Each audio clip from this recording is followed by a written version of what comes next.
they write what people think, how they behave, and what you're supposed to notice to understand what the people actually mean is so well pointed out that it's actually telling you, like, kind of teaching you how to think about people. And that's the point when I kind of changed my mind when I was hating on this book.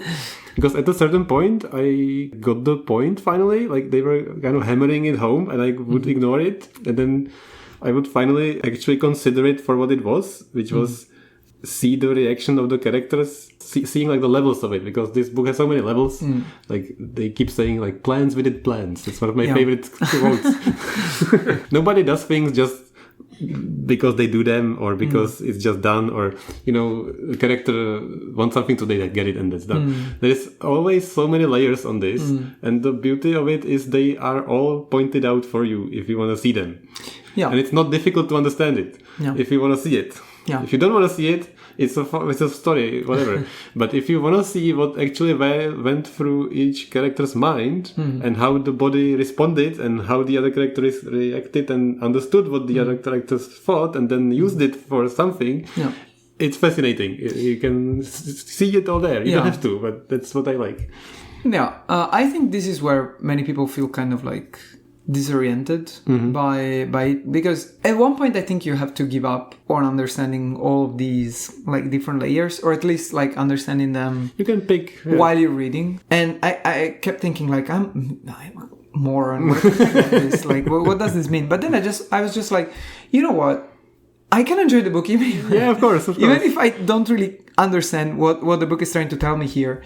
And, you know, thinking about it much later, I kind of got an idea about what it maybe was supposed to mean, but that's how it is. Like, you just have to accept that some parts, they will just have no special meaning to you. But they could, if you think about them a little bit. There's a lot of stuff to find, and what I hated the most at first, and then I grew to like, was the prefaces at the chapters. So each chapter has like a short paragraph. It could be from like a history book. It could be like a prediction or like a statement what will happen, or it could be somebody just being like overly wise about something. I don't know how to say that.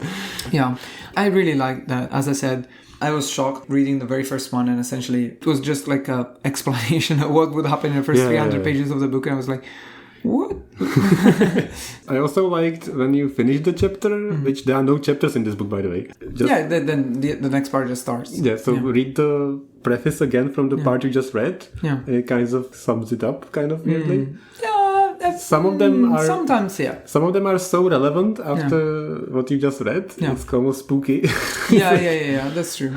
So if you read it a second time, there's still a lot to get out of it, I think. The mind can go either direction under stress, towards positive or towards negative, on or off. Think of it as a spectrum whose extremes are unconsciousness at the negative end and hyperconscious at the positive end. The way the mind will lean under stress is strongly influenced by training.